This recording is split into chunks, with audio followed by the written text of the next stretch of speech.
morning. Good morning, Timothy. It was nice to see you dance behind the curtains. Good. And good morning to everybody watching us on YouTube, also LinkedIn, maybe Facebook. I already said good morning to everybody who is in Clubhouse. Hopefully we'll have more people join us there. Oh yes, everybody's coming, getting there as well. It's a pleasure to have you with us. It's a cold and cloudy winter morning here in Tokyo. Hopefully it's much better where you are at the moment. So once again, today we've got Timothy Langley, the star of this show, and also the CEO of Langley Esquire, the consultancy firm in downtown Tokyo. You already know him. Most of you have met him in person. So you... Oh, no, I'm not going to say anything else. Okay, so Timothy, I'm not going to keep anybody else waiting except for you. I kept you waiting. But so the floor is yours. Let's start. Anxious anticipation. Thank you very much, Maya.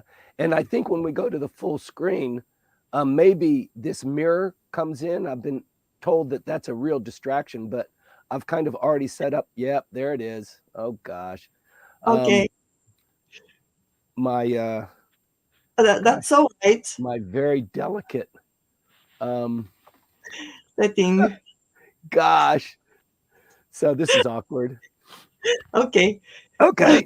So anyway, ladies and gentlemen, you can tell I'm suffering from a little bit of a voice congestion. I've been under the weather all week, struggling to get better so that I can have this briefing today. I actually missed the Tim and Dan show on Thursday. You might remember that we publicized, Maya, the first female Japanese prime minister, ?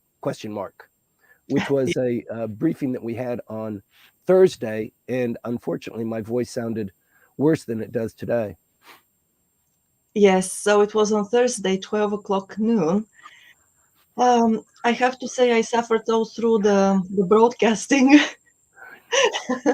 So, but to everybody who watched it, thanks very much. It is still on LinkedIn. It will be available on YouTube as well, maybe tomorrow or the day after. So we are working on it, on packaging it and making it a little bit shorter, a little bit sped up, so that it takes less time for you to watch.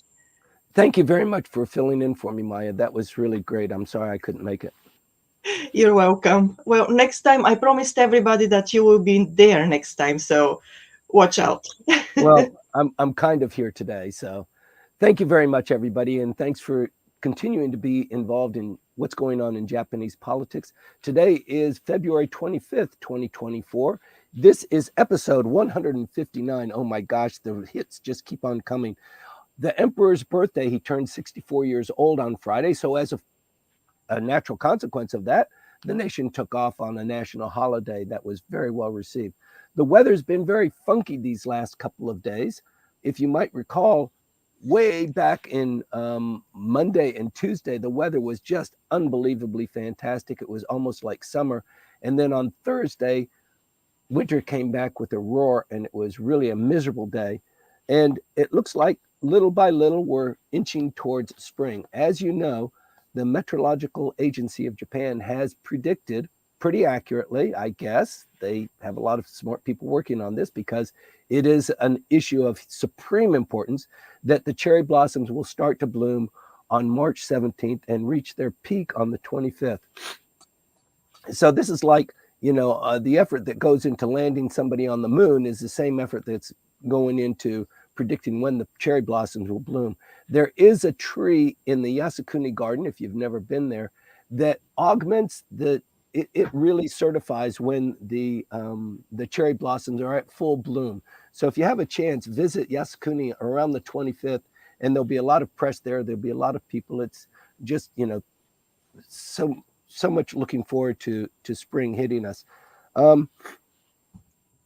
As you might know or might not know, the U.S. landed on the moon on Friday night, Tokyo time, Friday morning. This is the first time for the U.S.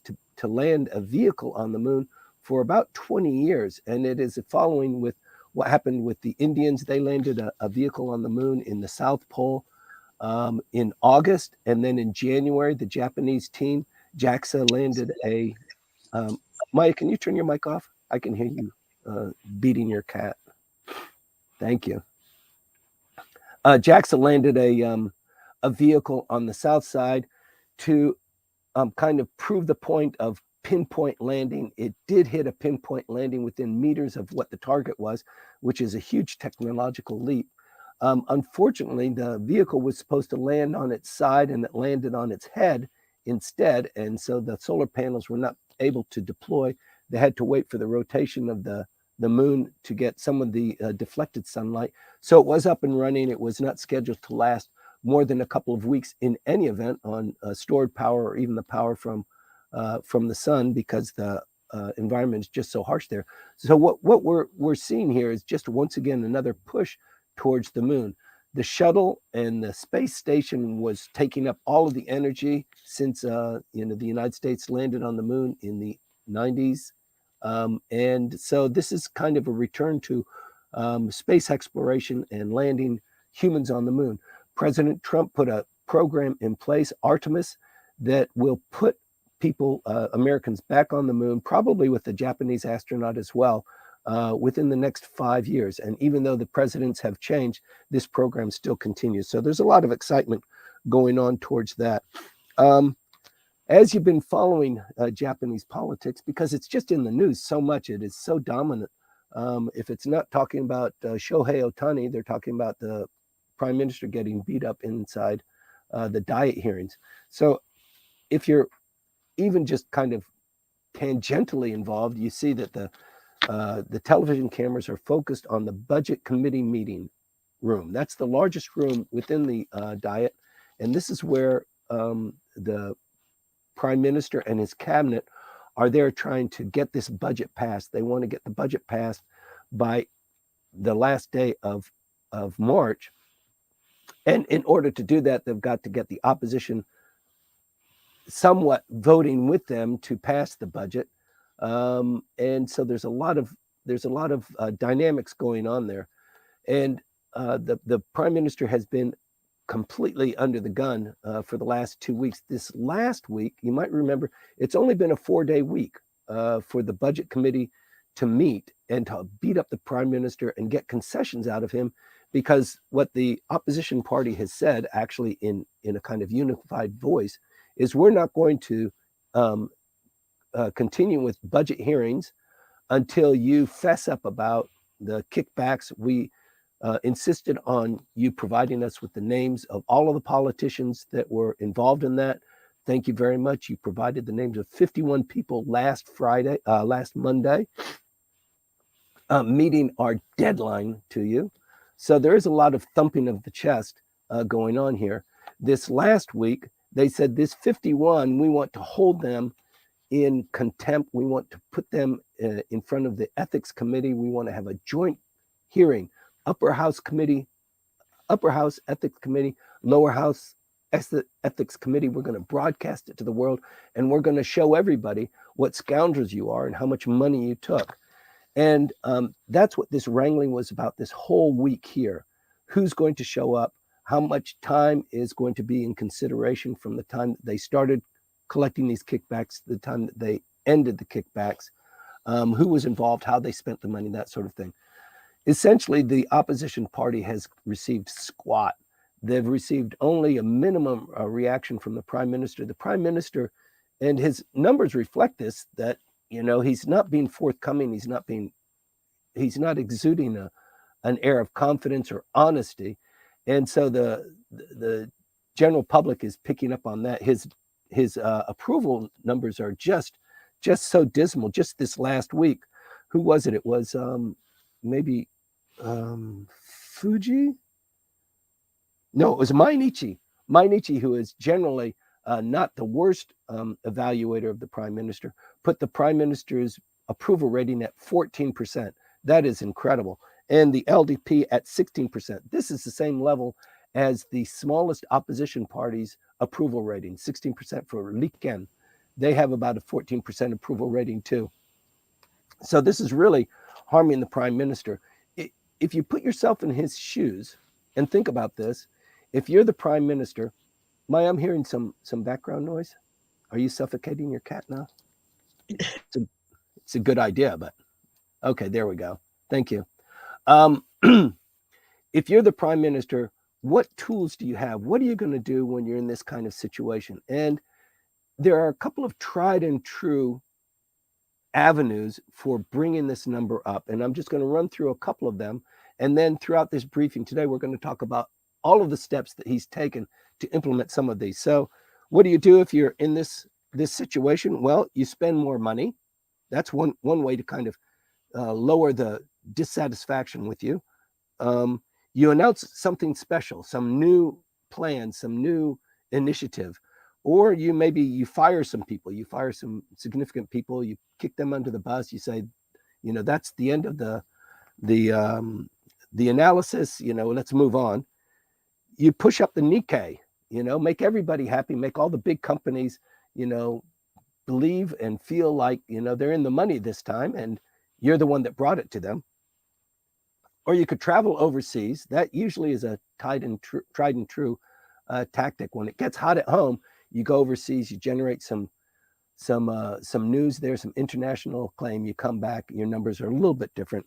Or in any event, you want to diminish the bad news, and that diminishing the bad news is the fight that the prime minister has been having all this week. The concessions that they have been extracting, the opposition parties, now culminates this week. So tomorrow is the 26th.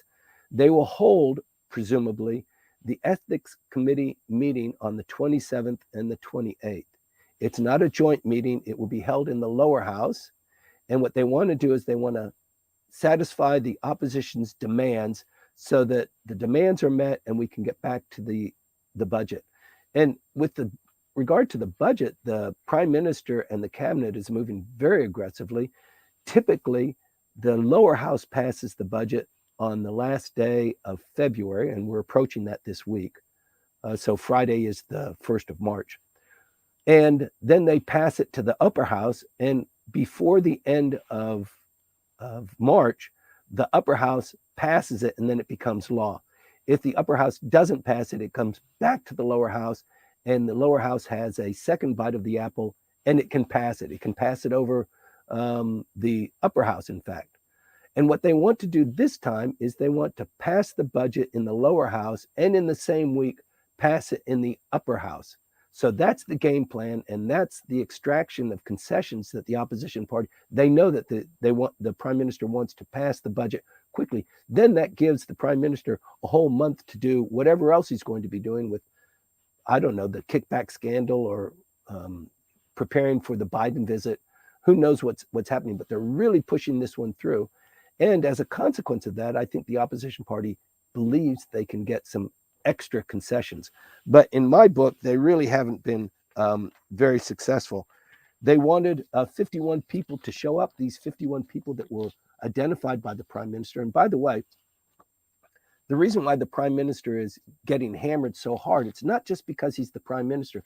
He's the president of the LDP. And this kickback scandal was an LDP scheme.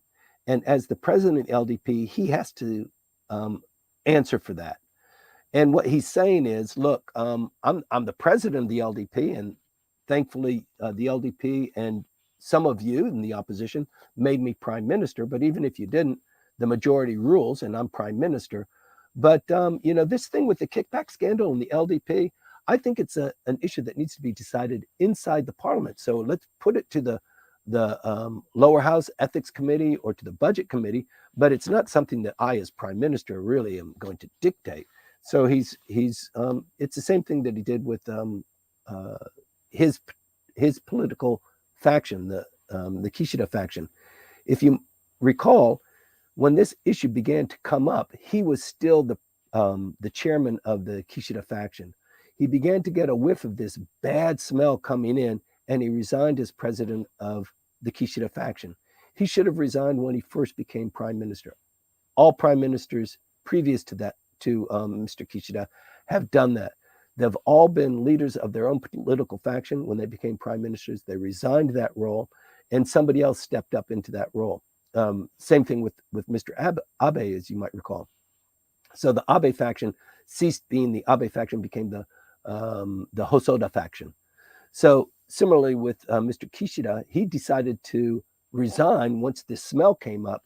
And then, since he's not the president or the chairman of the Kishida faction, he decided to disband it. So you can see it's a shell game. When it's convenient, then they do one thing. And if it's inconvenient, they do another thing. And unfortunately, I think that's what we're headed towards this next week too, with the ethics committee meeting. 51 people it was demanded. We want 51 people. They got 5. They've got 5 people who showed up.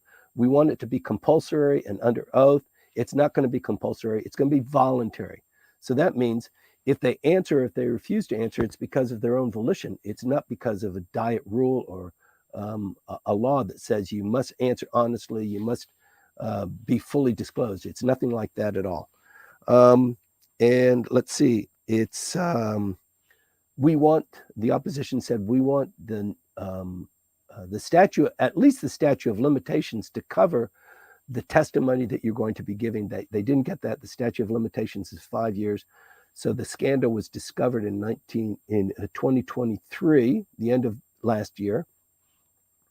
And so maybe 5 years before that, and the LDP is saying, no, we'll just give you 2.5 years. So that's the roaming room that they have.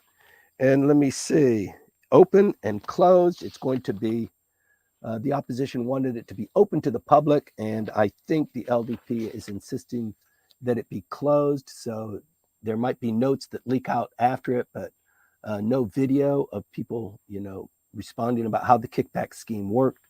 And then they wanted it joint. It's not going to be joint. It's going to be separate. Mr. Seko, Hiroshi Seko, you might recall, is one of the powerful people inside the Abe faction, the former Abe faction. And he is the top person in the Abe faction in the upper house. And he has said, if it comes to the upper house, to the ethics committee there, I'll also voluntarily submit. So it's all very kind of mealy-mouthed. It's not very enthusiastic. It's just struggling with the hopeful intention that once this is all said and done on the 28th or the 29th, whenever it's actually finished, that it's done, it's finished, it's under the rug, let's move forward, let's pass the budget. Same thing happened when the public prosecutors decided when the diet starts, we're going to close the investigation. So they were hot on the heels over Christmas, you might remember, Christmas and New Year's, making arrests and investigations. And then when the diet started, they just stopped it. You'd hear nothing from the public prosecutors anymore. It has all become internal to the LDP, and that's the center of the fight that we're in now. So personally, my hopes are not held very high that there's going to be a lot of disclosure, that there's going to be a lot of fireworks, and there will be fireworks, but not a lot of, retribution or even concession or a change of what's going on in the LDP. And in fact, when you talk about the dissolution of the various factions, they really haven't dissolved. I mean, the Abe faction still stays as a cohesive whole. It's a study group now. It's just not a faction. So they closed the doors. They sold some of the desks, but it's still moving as a powerful group. Same with the Nikkei faction and the Moriyama faction. So Mr. Aso's faction has its own set of issues. The Motegi faction is also kind of crumbling at the edges, but there's a lot going on here that just really kind of cries out for some sort of an open resolution so that we can move forward.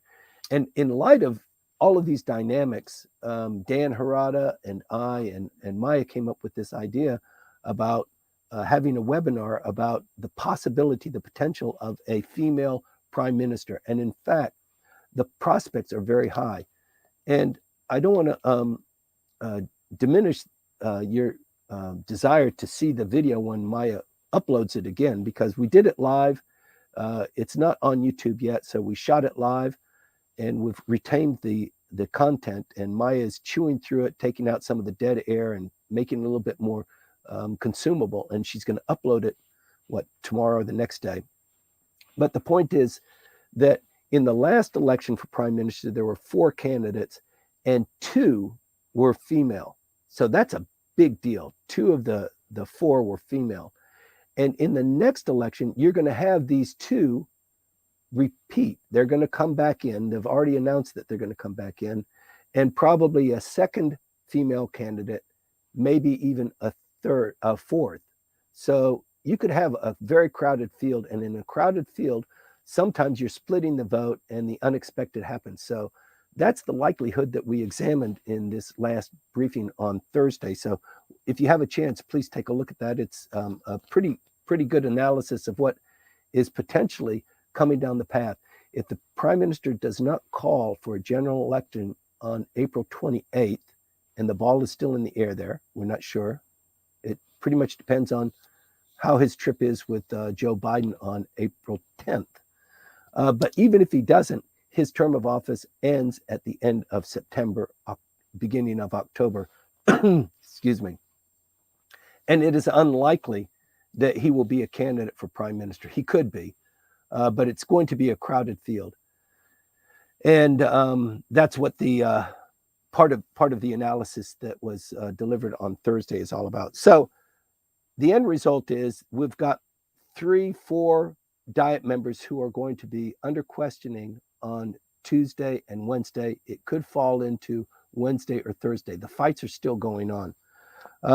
So the former METI minister, the Diet Affairs, LDP Diet Affairs Commissioner Takagi, Chief Cabinet Secretary under Mr.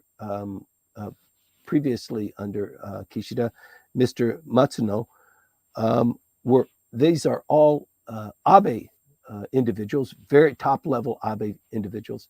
And these are the ones that have volunteered to be open for questioning. There are a couple that are in the background. There's Ryu Shionoya, who is the Secretary General of the, not Secretary General, kind of Secretary General, because you remember the Abe faction didn't have its own leader, so they had a committee. He was kind of, they didn't want to tell him, they didn't want to tell anybody else. He's the leader of he's the chairman of the committee, but he was, for all extents and purposes, the main spokesperson. So he will potentially testify. And as I mentioned earlier, Hiroshi Seko might testify too. The person that everybody is really curious about is Hagiura, who was probably the most prominent of Abe supporters in the Abe faction. He's kept a bit of a backseat position on this, and I think he's afraid to be out too much in the open. The level of kickbacks that people have received, 20 million yen, he is just under that. So he is self-reported just under that to escape being above that and being identified as one of the people that you must attend and be open to questioning. So Mr. Hagiura is playing a very deft game. If he shows up, I kind of doubt that he will. So there's a circle of wagons protecting him. So let's see how that happens.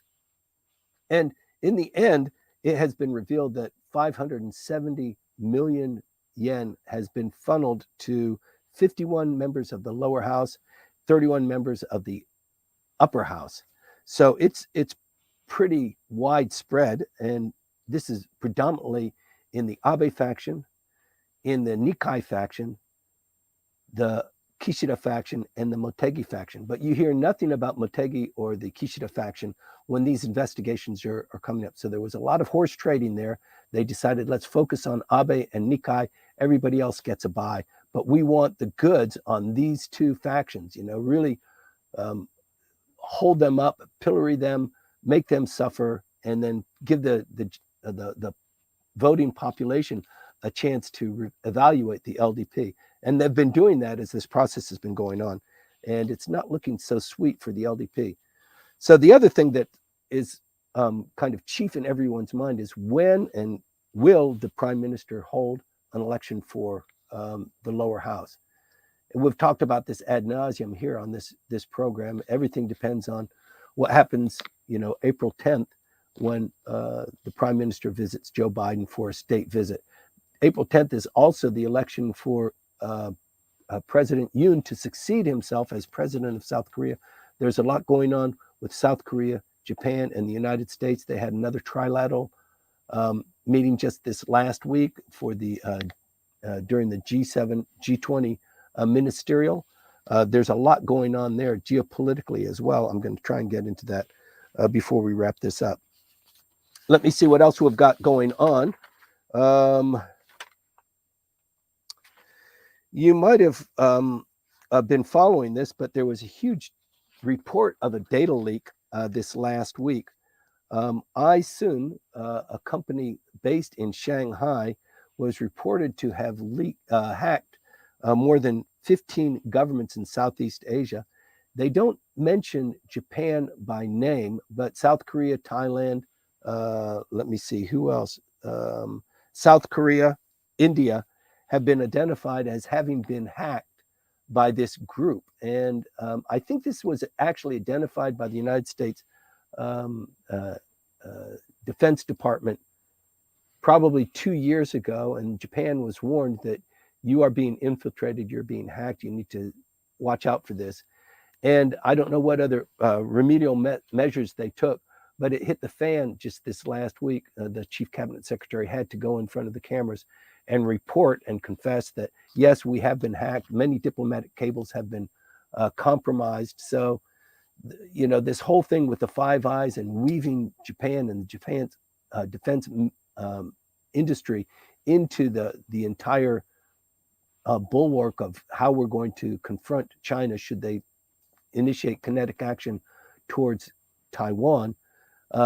It really just, once again, the Japanese come up really short in terms of, protecting their own security, and it prevents other people from having defense pacts with them. Although there have been, everybody understands what the self-defense status of forces agreement is between the United States and Japan. That has been replicated by no fewer than 5 other countries. The EU has now come in and said, we'd like to have that defense and security pact too. So that means reciprocally, EU troops can be stationed in Japan, and you, Japan, can station some of your troops in EU countries as well. So we wonder why the Japanese would be stationing troops there, but it does seem like somebody's going to benefit greatly by stationing their own troops here in the Asia Pacific and in Japan as particularly. So there's a lot going on there with the data leak and the Japanese defense industry trying to grow itself and to absorb high technology from other countries as well. Let me see, where else are we? It's been somewhat unsettling that the Pacific Island nations, they've held a conference. We reported on this, I think 2 weeks ago. They've had a conference in Fiji and in the Solomon Islands just this last week. And this is a precursor to a larger full score meeting that will be in Tokyo in July. And all of the island nations will come to Tokyo. Tokyo is a co-chair this year. And it looks like the Belt and Road Initiative by China is really starting to make inroads, and the United States driving this bus to try and keep this coalition of like-minded countries together. The island nations are a little bit chafing because they're looking for a little bit more support from the United States with the climate change and the rising water, and please help us develop better fishing industries and that sort of thing, because the Chinese are knocking on the door too with huge infrastructure projects. So in some of them, in the majority of the island nations, I think the United States and Japan have the upper hand for the time being. But it's a very delicate balance. The Chinese have been successful, for example, in establishing police patrolling in Kiribati, which is an island nation about 2,160 kilometers away from Hawaii. So the Chinese military, the police there, are now patrolling the streets. They're providing policing services and surveillance for the Kiribati police department. Not very forcefully, not very prominently. I think there are probably maybe 12 individuals on 6-month rotations. But this is pretty alarming that a nation is now allowing the Chinese to police their streets for surveillance and crime prevention. And it's not just there, it's also occurring probably in the Solomon Islands as well. The Pacific Islands Forum in 2022 rejected the Security and Trade Pact offered by China. And that's when the United States really began to get a little bit more aggressive there. They promised, Kiribati, that they'll build a new port there. They'll refurbish the port. They'll build an embassy there. They haven't done that, and the Chinese have swooped in and done both of those things, plus more. There's a lot of other island nations that are suffering from that, and Papua New Guinea rejected this police assistance that was kindly offered by China as well. So there's a lot going on in July in Tokyo. This is going to be a pretty big deal. It's something to keep your eye on. Also, we talked a little bit about the weather. Weather is always a favorite topic. Whenever you turn on the television in Japan, it's probably the first item of news that comes out. The Meteorological Agency predicts that this summer will be the hottest summer on record in Japan. In fact, the cherry blossom season is marching up. It's about a week to 10 days early this year. And the weather is really going through something of a change here. So people are watching this very carefully. If you've ever been into northern Japan to the Zao mountains, they have these snow monsters, the snow crystals collect on the trees. And those snow monsters have been disappearing in Akita. When I first came to Japan, I went to Akita, and in Yokote, Akita, they have what they call these kamakura, a kamakura festival, which is an igloo, and they haven't been able to keep those going. So there's a lot going on, not just with the regular season of festivals that goes on here, but also with the way people are making money and planting their crops, that sort of thing. So it's a pretty big deal.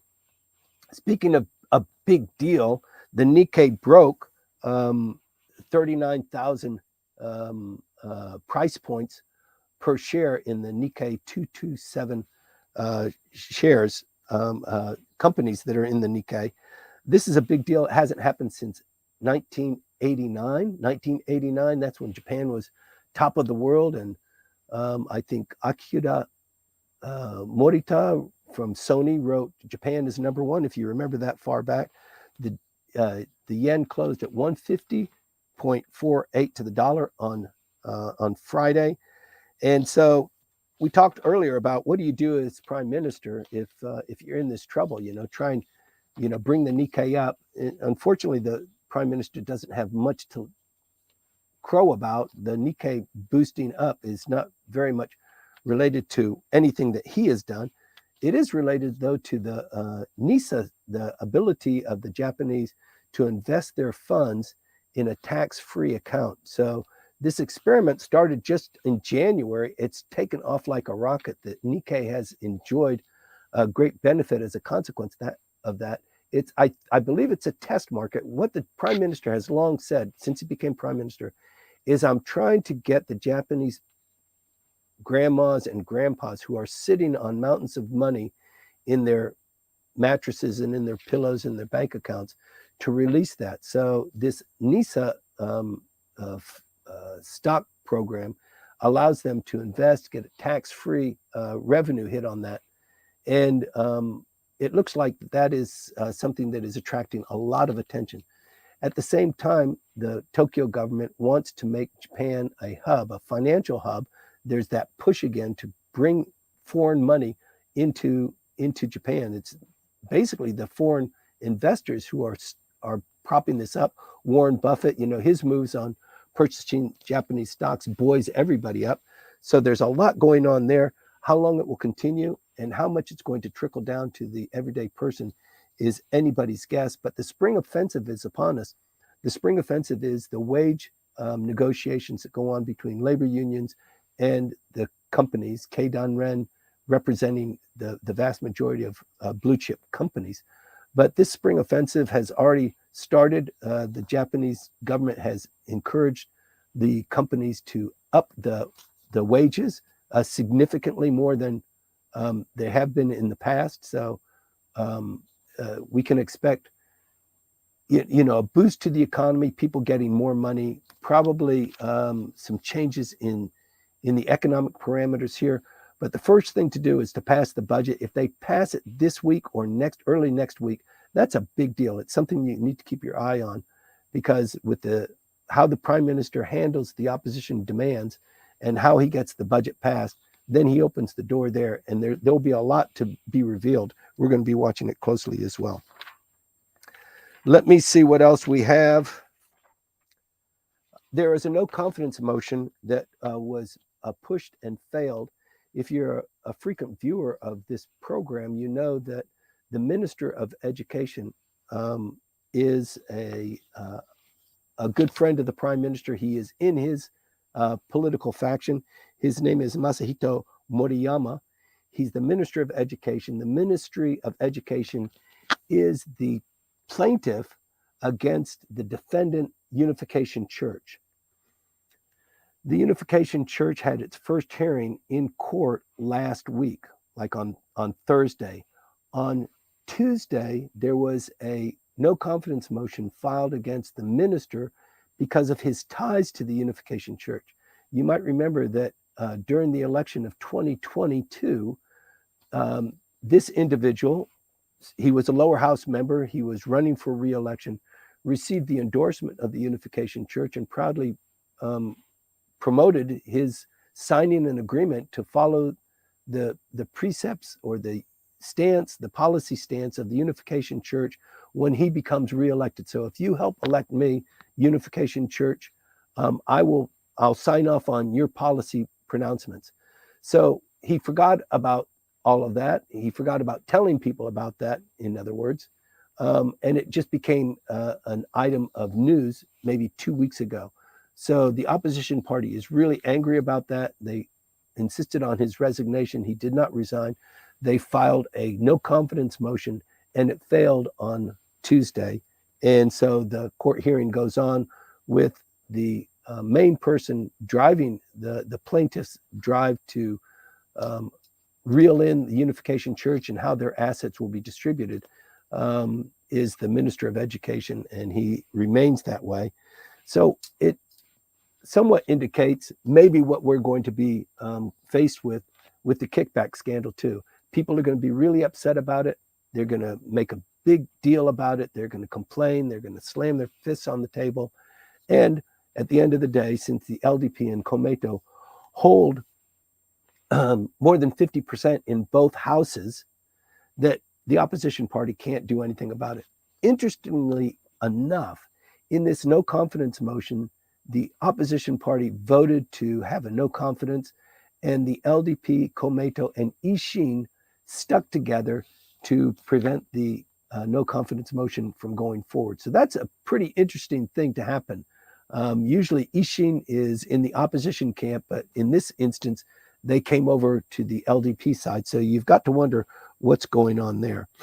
And finally, a committee of defense experts assigned to the defense ministry reported just this last week that the $43 trillion budget, 43 trillion yen budget that was dedicated by the prime minister to bring Japan's defense spending from 1% to 2% is now insufficient. It's insufficient not just because of the yen dollar.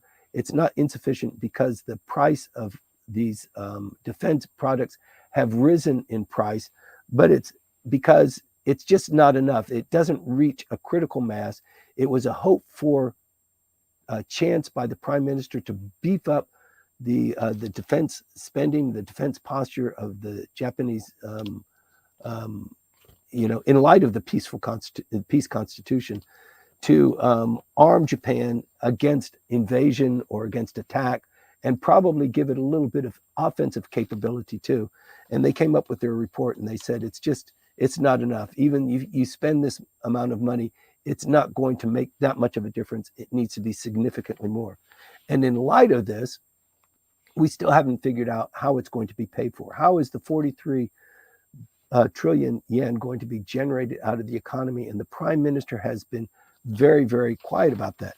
we opened this session today by saying, if you're prime minister, what are the things that you can do? Well, you don't want to make any mistakes. You want to diminish the bad news. You want to maybe travel overseas, get out of the hot seat for a little bit, fire some people. All of these tactics have been performed over the last 2 weeks. And for the prime minister, one of the things, don't reveal any bad news.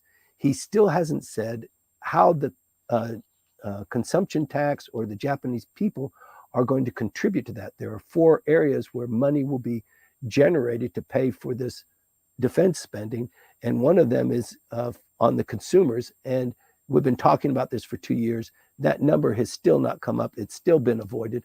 And once again, the prime minister is waiting for that breath of air to hit his sails so that he can close down the House, have an election, and hopefully succeed himself as prime minister in 6 months. It's really barreling down on us. That's about it for today. I'm sure I've missed a lot of issues that are important to people. I apologize once again about my voice. Maya, if we can move into the question and answers. I understand we've got a little bit of a short fuse today. You're so muted. Okay. Thank you for letting me know, because, otherwise I keep my mic on mute all the time.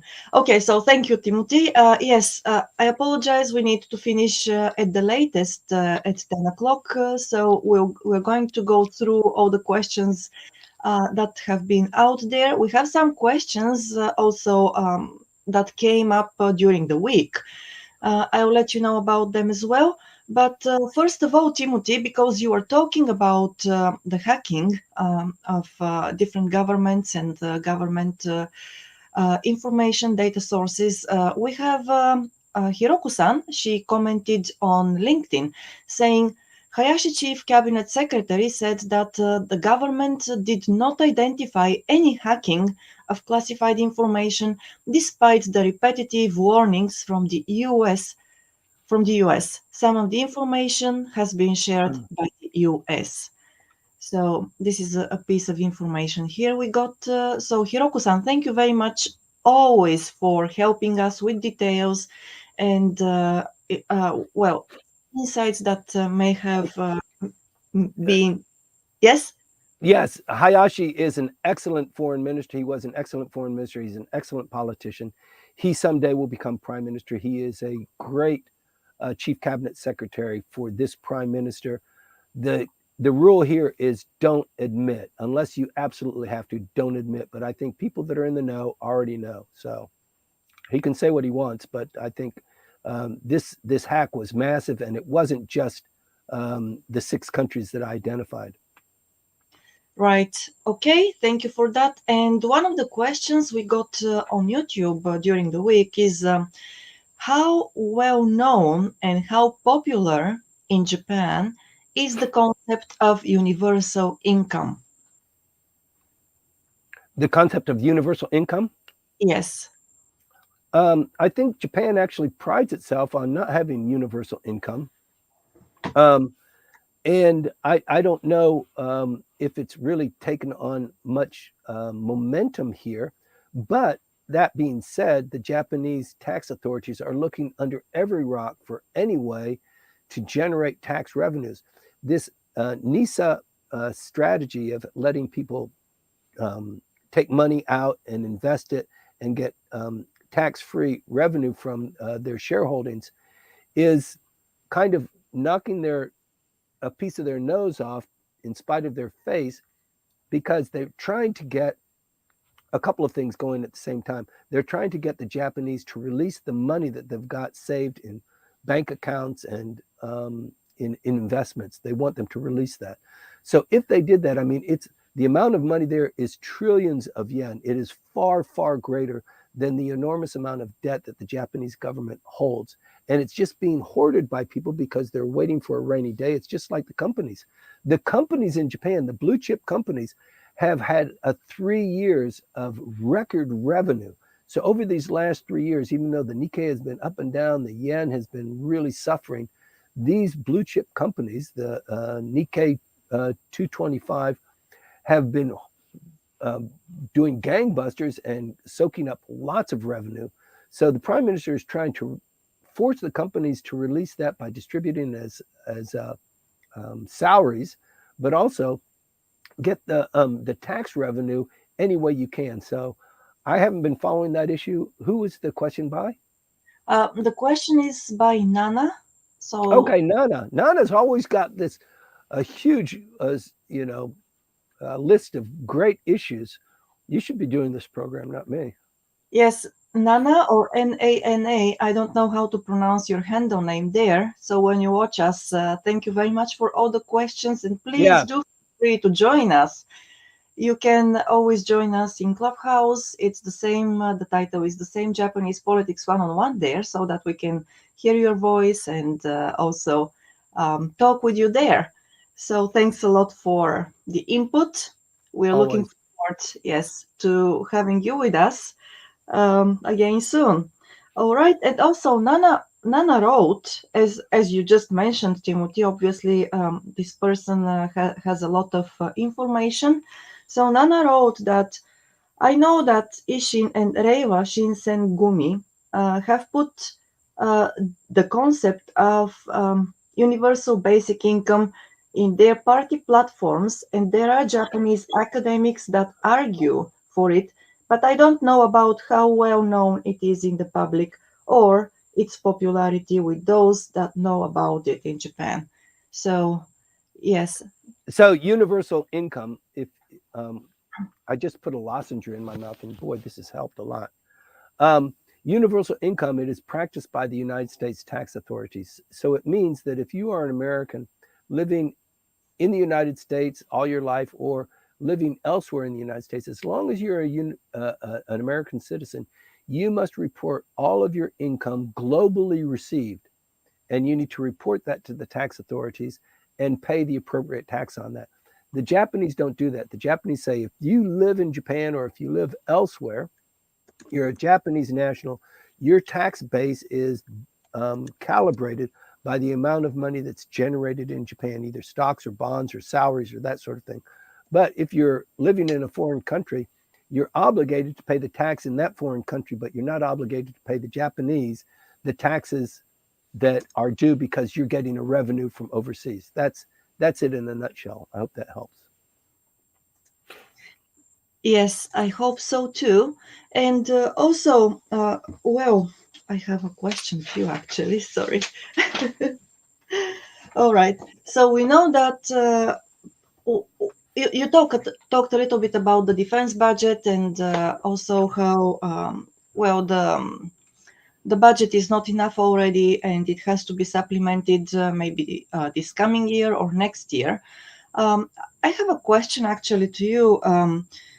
So there was conversation or a debate about relaxing the defense export rules here in Japan. Right. So what are the developments there? Because it seems that this conversation is up again, even though it is not probably hitting many of the mainstream media. What is happening there? Okay, so that's a great question. Who asked it?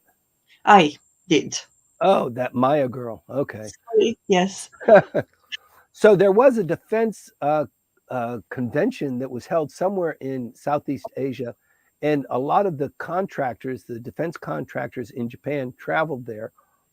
And yes, for export purposes, Japan can have offensive capabilities if it's for search and rescue, if it's for mine sweeping, if it's for there are about there are about five categories that it can, but it's not that robust. I mean, if you want to sell, if you want to establish a defense industry, you want to sell throughout the world because the product that you have, whether it be a drone or a satellite or armaments or guns, that sort of thing, it has a wide range of capabilities. And the Japanese really can't breach that because of the peace constitution, Article 9 of the Constitution. There is erosion at the edges there. And when they came back, I think the Japanese government said, look, with regard to jets and jet engines and those kinds of potentially offensively capable technologies, we're going to give it a pass. But with the other stuff, we need to be a little bit more careful there. So on the one hand, they're opening it up so that Japan can export high-end jet engines and jet components, but they're backing off a little bit on the armaments. They've also signed this last week, you might recall, an agreement with Ukraine to send more equipment and supplies there. But these are all pretty much for reconstruction, for safety, for health, that sort of thing. They're not offensive. They're not missiles. They're not mortars and that sort of thing. But in light of the fact that the EU and particularly the United States are having so much difficulty passing this funding for the Ukraine, that Japan stepped up just this last week and made another contribution to the defense of Ukraine and kind of tweaking the nose of Russia once again, is a pretty big deal. And diplomatically, I think that it stands Japan in very good stead with the other countries that are still struggling with that.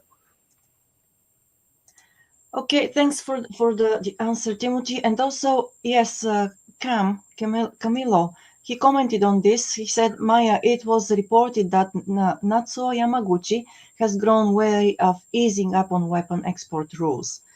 Well, thank you very much for this insight as well. Well, it seems that, yes, Timothy. Yeah, and I'm not sure why. I read the same article, Cam. Thank you very much.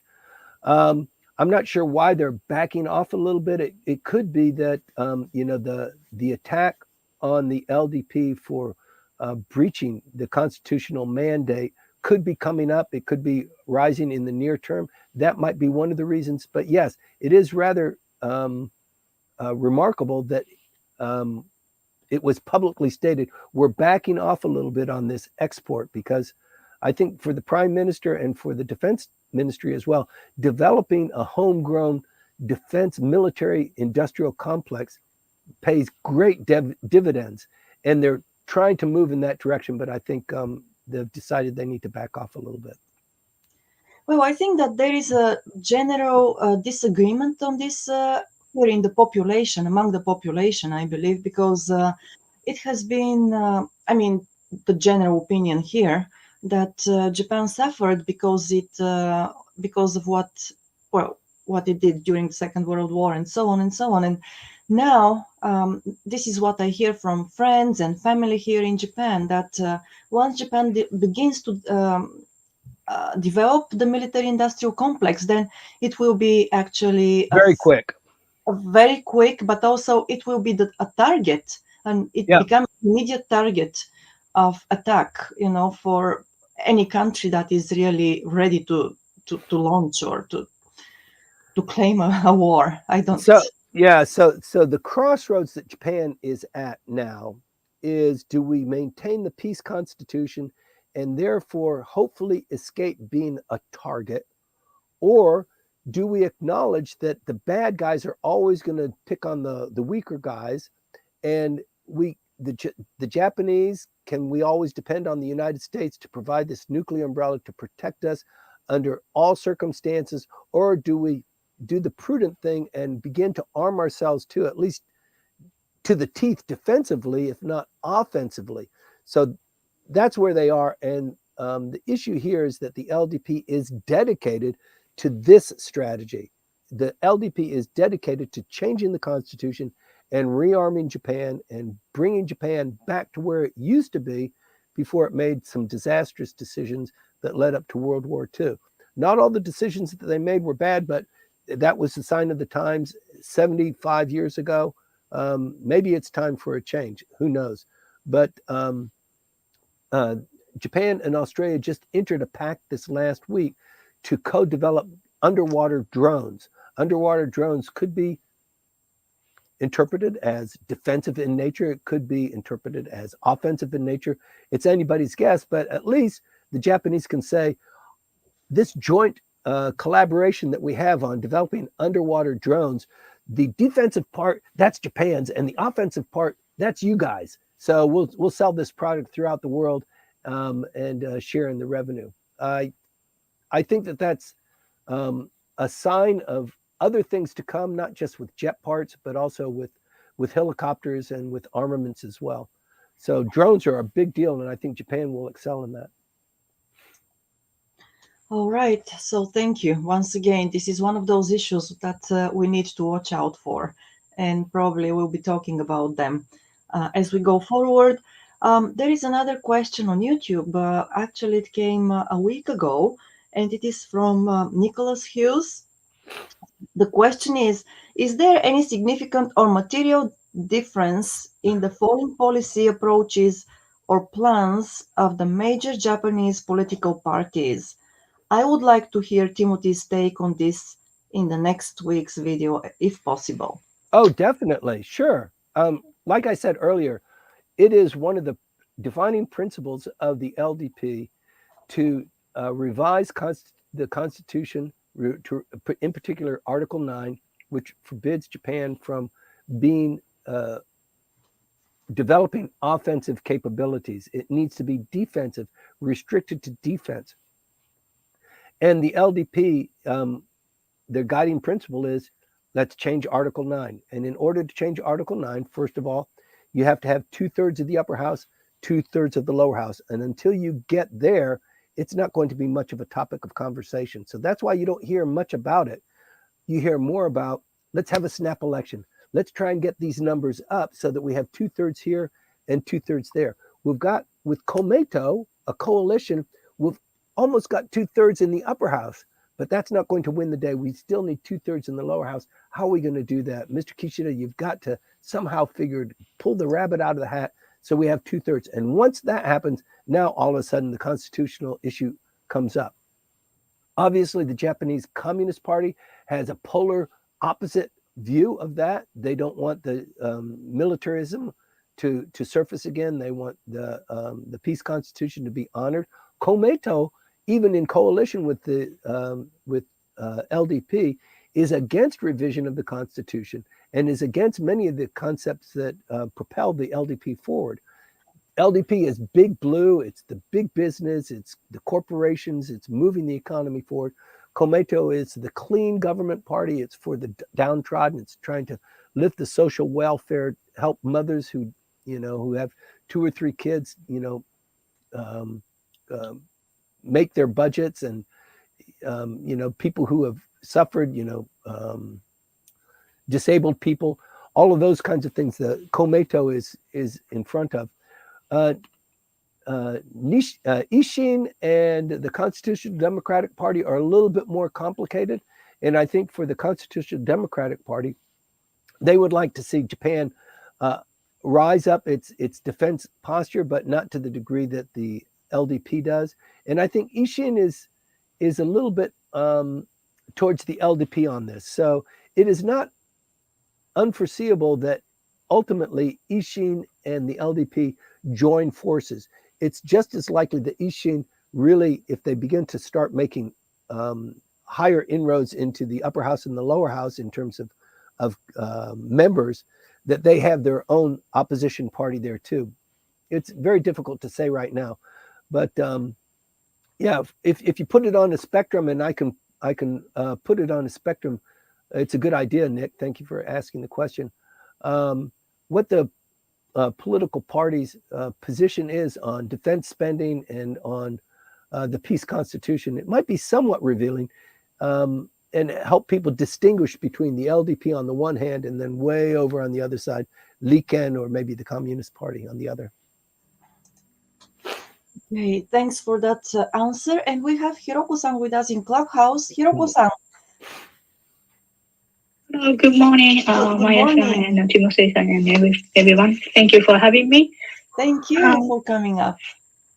Thank you. I just want to ask one simple question about, it comes from the last week's session.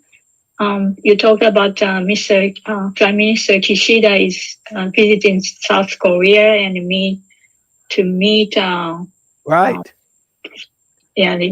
President Yoon. And I first of all, I just have to give them the credit by saying that they have built a great relationship. And the both countries are now, I think, have a great, I think, relationship now compared to the last administration during the last administration. But I was wondering if they are going to talk about forced agreement, labor, that the Supreme Court in South Korea decided to freeze the asset of the Mitsubishi company so that they can allocate the asset to those who have suffered by being forced labor in Japan. So is that the case? I want to ask you your insight on this. Thank you very much. That's a great observation and insight.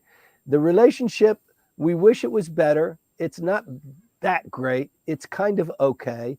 This money that was earmarked to pay the victims of colonialization was paid by the Japanese corporation as a kind of a good faith holding, right? And then the Supreme Court decided to distribute it right under everybody's nose. And so this really generated a lot of ire and a lot of animosity between South Korea and Japan. And so that issue still remains unresolved. The Japanese position is we took care of all of those issues. This is not an issue that is ripe for being settled. We settled these issues. We've already had agreements here.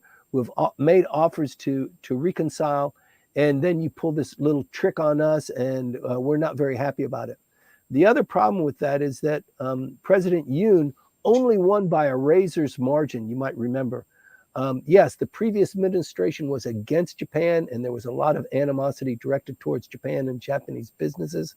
Then President Yoon took over to the great delight of the United States, and the United States has really come to the fore, insisting that Japan and South Korea buried the hatchet. They had a summit at Camp David, you might remember, not very long ago. So this building of this relationship is very, very important. The Prime Minister traveling to South Korea, I think on the 20th of March, is a big deal. And we're thinking that perhaps there might be some overtures, you might have heard about this, from North Korea to have something of a summit with Japan at that visit. So look for something to happen there. It would be a great breakthrough. It doesn't look like it would be the same thing with, receiving some of the kidnapped people returned to Japan, but you never know. But it's, things are in flux. The problem here, though, is that President Yoon goes up for election on April 10th, and it's not a guaranteed thing. The chief opposition party was stabbed at a political rally about a month ago. We reported it here, stabbed in the throat, and he survived. And so the tensions and the policy implications there are very, very ripe. So it is not clear that President Yoon will succeed himself. And if he doesn't succeed himself, this issue with the Japanese and the South Koreans, it could flip. We could be back to where we used to be, because there's still a huge contingent within South Korea that says, the Japanese have not paid their fair share. They have not paid the price. They have not been contrite. They have not been remorseful about what they did to us and how they destroyed our country and our culture. And they forced themselves for 40 years on us. No way. So, given the geopolitical situation here, and just considering Japan and Korea and North Korea, I mean, that's a can of worms in and of itself, but you've got everything else that's going on as well, not just the data hacks, but the North Korean submarine and everything else that's going on in the region. It's a hotbed of activity. So yes, we hope that the Prime Minister's trip to South Korea generates some good results, maybe something from North Korea there too, a kind of calming of the waters there, and that President Yoon succeeds himself. We're going to know that at the time President Biden is visiting or is being visited by Prime Minister Kishida. So a lot going on. But thanks for the question. Thank you so much. It looks to me that both of them try to regain their popularity by meeting each other and have some kind of positive conversation. So I was wondering if they are going to raise that issue. Thank you for your insight. Yeah, I think the underlying question that you brought forward was, are they going to talk about this forced issue? And I think you can't talk South Korea and Japan without having that issue. It's still unresolved. The Japanese feel slighted and betrayed by what the Supreme Court did. And I think the issue remains unresolved. And not only is it unresolved, but the Japanese are left holding the bag, but not getting any benefit of that. Even though the Supreme Court moved aggressively, unilaterally, it doesn't generate any benefit for Japan. I mean, people are still angry. They still are saying it's not enough. It wasn't soon enough. It's not contrite enough, that sort of thing. So it's just another punch in the eye without getting any benefit of people stopping to punch you because they scored a good hit. So now they're going to leave you alone. It doesn't look like that. Well, okay, thank you so much, and I hope you feel better soon. Thank you. Thank you. Thank you, Hiroko-san. And well, Timothy, we have a question on LinkedIn from Rumiko. So her question is about a topic you talked a little bit earlier. So it's about stationing troops and military troops. If Japan stations troops in Europe or European countries do this here in Japan.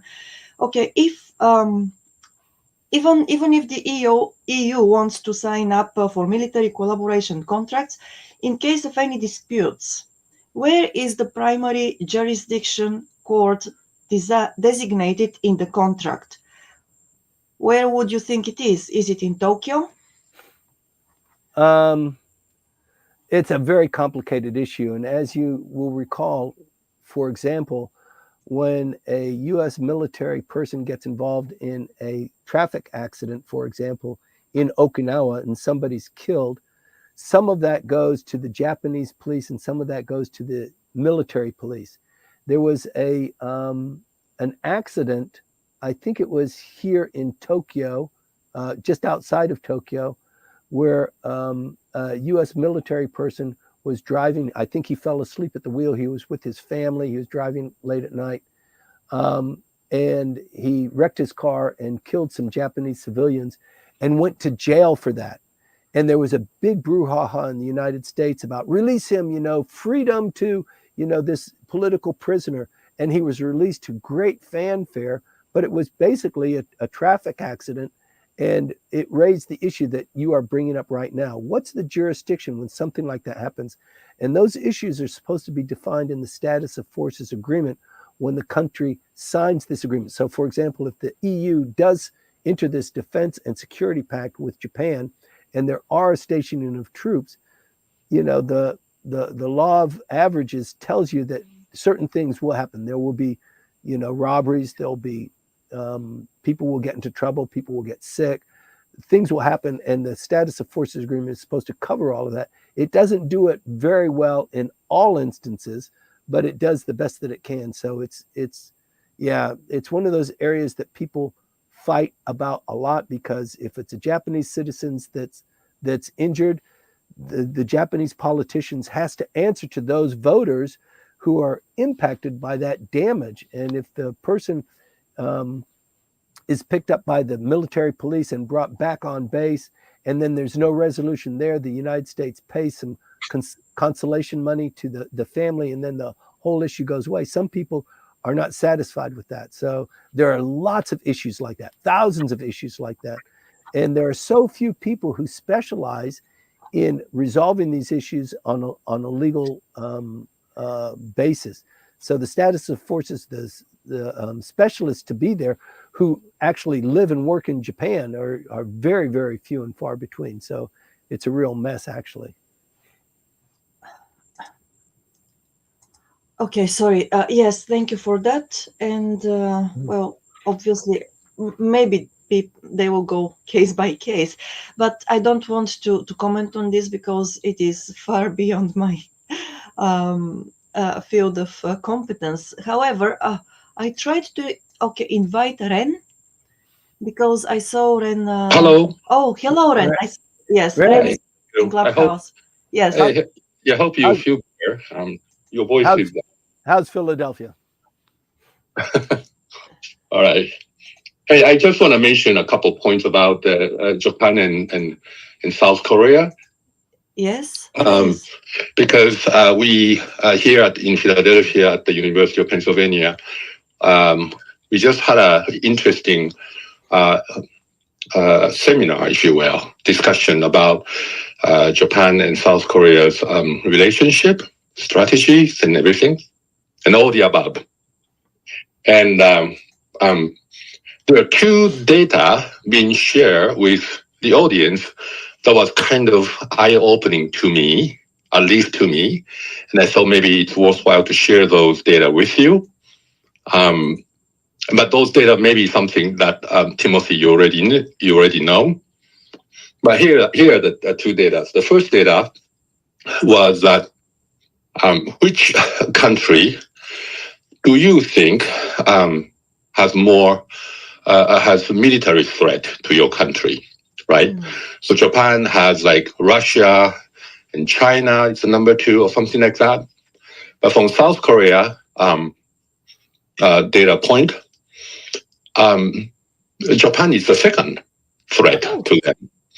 And Russia is actually like, according to the data points, the amount or the percentage, Russia is like less than half of the military threat to Korea, to Korean people. So I was trying to, I haven't had a chance to talk to the professors to say, how could Japan be more than twice more of a military threat to South Korean public?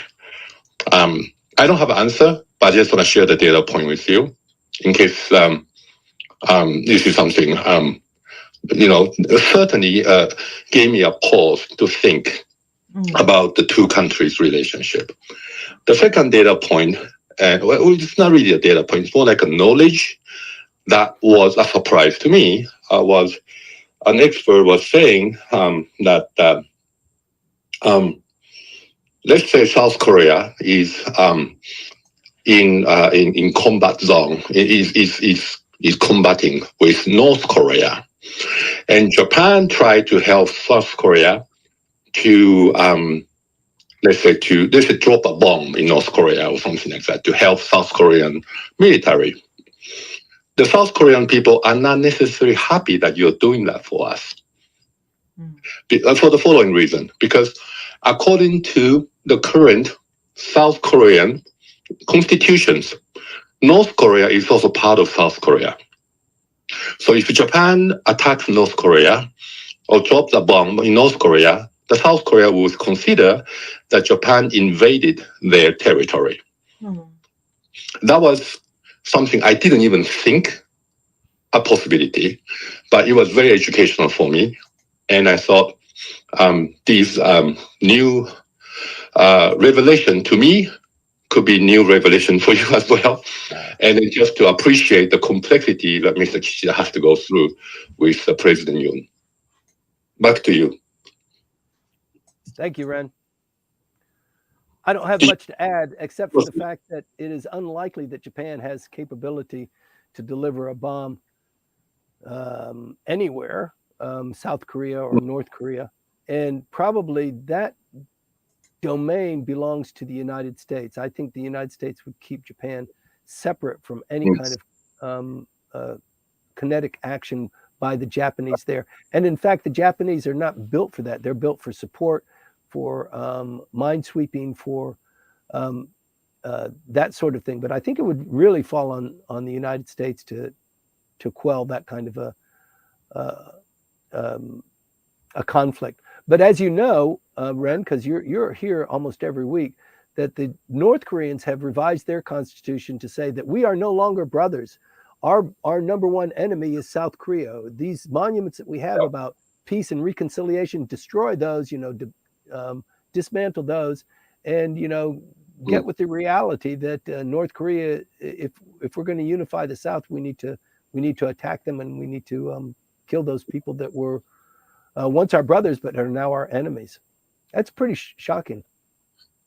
Yes, and Timothy, to your point, I think the the real point was whether it's Japan or UK or even United States, if you want to help South Korea to in the battlefield, let's say, I hope this would never happen, but if a war actually breaks out, you need South Korean government's permission to enter North Korea region to help South Korean army, military, because their constitution consider North Korea is already a part of the Republic of Korea. Yeah. Was new to me. Did you know that? Yes. Yes. I'm sure you do. No, but when listening to you, I was just thinking, how, because we have been through a very, let's say, lively, and this is a very positive expression, several years since the start of the pandemic, and, then what has been happening during the past 2 years and so on throughout the world. And I think that once again, one of the points that we always try to drive is that we need to look at what other nations or other people think, and to try to understand their point of view. And I think that this has been becoming more and more difficult in recent years, because every country, every government has a narrative, and that narrative serves only its own agenda, right? And it's so difficult to sift through the facts and understand really what is happening. Also understand what other countries, or how other countries and how other governments see the world and the geopolitical situation and so on. It's becoming more and more difficult. And probably this example of, the data points that you gave are, it's difficult to find them, actually. Maybe you're one of the few people who are lucky to have them because you happened to be there. So, I think that as individuals, we really have to be much more open and much more proactive in trying to, to get information which is not so easily available out there. Thank you very much for coming up on stage and saying this, letting us know. Thank you. Thanks, you. Ren. Okay, so great. I think that with this, we have exhausted all the questions for today. Thank you so very much to everybody who came up on stage or shared your thoughts and comments, and also the things you are curious about on the different platforms with us. We'll be here once again on Wednesday morning, when we will have Eric Fraser talk about the latest developments in AI.